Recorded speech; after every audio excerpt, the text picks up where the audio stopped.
Aujourd'hui, ce qu'on constate dans le monde, c'est qu'il y a plus de 559 millions de jeunes qui se retrouvent sans formation ou sans emploi, et surtout sans emploi décent. Dans ces 559 millions de jeunes, on a 18 millions de jeunes en Europe qui se retrouvent en situation d'exclusion ou en risque de situation d'exclusion. Et en France, il y a quand même 9% de l'intégralité des jeunes qui sortent de l'école sans aucun diplôme, ou alors juste avec le brevet des collèges. Et encore, c'est sans compter toutes les personnes qui sont issues de l'exclusion parce qu'elles ont dû fuir leur pays, par exemple tous les jeunes qui ont été impactés par le Covid, parce que ces chiffres datent de 2020, ou par l'Ukraine. La problématique aujourd'hui, c'est qu'on se retrouve avec des jeunes qui ont envie de travailler, qui sont pleins de talent. Le problème, c'est que c'est des personnes qui trouvent pas forcément de travail parce que y a deux soucis. Le premier, c'est qu'ils n'ont pas le profil. Ils n'ont pas le profil que recherchent les entreprises, qui recherchent d'habitude des profils avec des jeunes qui ont fait des études, comme la plupart des jeunes, mais il y en a malheureusement qui n'ont pas eu l'occasion. Et la deuxième problématique, c'est qu'on a des entreprises qui ont envie de créer des nouveaux programmes, qui ont envie de travailler sur la diversité et l'inclusion justement, mais c'est des entreprises qui savent pas forcément comment faire, parce que ces jeunes, ils ont des profils différents. Ils ont un contexte, ils ont une culture qui est parfois différente, des codes qui sont différents, et c'est des codes qu'il faut appréhender pour faire en sorte que l'inclusion soit réussie.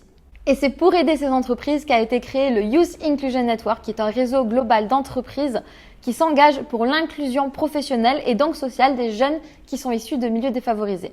En fait, le réseau a été créé en 2015 à l'initiative de Life Project for Youth, qui est une organisation qui s'appuie sur le même but, et qui s'est retrouvée dans la situation où, du coup, LP4Y travaillait avec plusieurs entreprises qui avaient envie de s'engager plus pour l'inclusion des jeunes, mais qui savaient pas forcément comment faire. Et en fait, il y avait des entreprises qui avaient les solutions aux questions d'autres entreprises. Et le but, du coup, ça a été créé ce réseau d'entreprises pour permettre aux entreprises d'échanger leurs meilleures pratiques sur l'inclusion sociale et professionnelle de ces jeunes.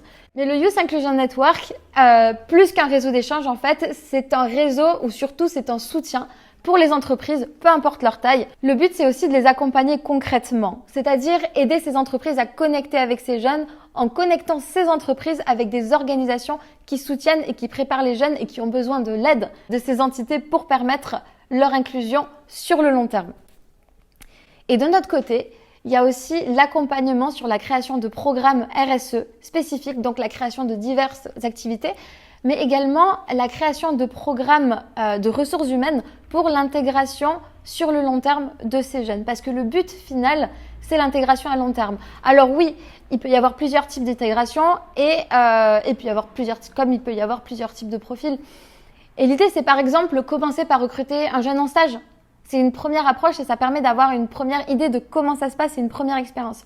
Mais l'idée après, c'est de pouvoir transformer ce stage en emploi décent sur le long terme. Parce que ces jeunes, c'est ce dont ils ont besoin. Ils ont besoin d'une entreprise qui va croire en eux sur le long terme et qui va leur offrir cette opportunité. Non seulement de montrer leur talent au premier niveau, mais également de se développer concrètement sur le long terme pour, au final, vraiment montrer ce dont ils sont capables au sein de l'entreprise. Et c'est ce que le YIN propose aujourd'hui. C'est un réseau d'échange pour permettre aux entreprises d'échanger leurs meilleures pratiques, mais également aider les entreprises à s'engager concrètement. Donc tout type d'entreprise partout en France. Et un point très important, c'est que le réseau et l'adhésion au réseau se fait juste par la signature d'une charte. C'est totalement gratuit. Nous, ce qu'on demande vraiment aux entreprises, c'est de s'engager concrètement en ayant à cœur de réaliser à minima une activité par an pour ces jeunes, qui peut être par exemple une visite d'entreprise, ouvrir ses locaux à des jeunes pour qu'ils viennent simplement découvrir le monde professionnel. Ça peut être une simulation d'entretien pour les aider à s'améliorer afin d'avoir justement d'accéder à l'opportunité qu'ils méritent. Mais tout un tas d'autres activités et on est très flexible, on s'adapte aux envies des entreprises, à ce qu'elles ont envie de mettre en place, aux possibilités aussi des entreprises. Mais le but, c'est qu'à terme, on ait de plus en plus d'acteurs qui s'engagent de façon globale pour l'inclusion professionnelle de ces jeunes qui en valent vraiment la peine. Et aujourd'hui, le YIN est fier de rejoindre la plateforme VTED avec qui nous partageons énormément de valeurs et avec qui on espère construire un monde plus durable et plus inclusif.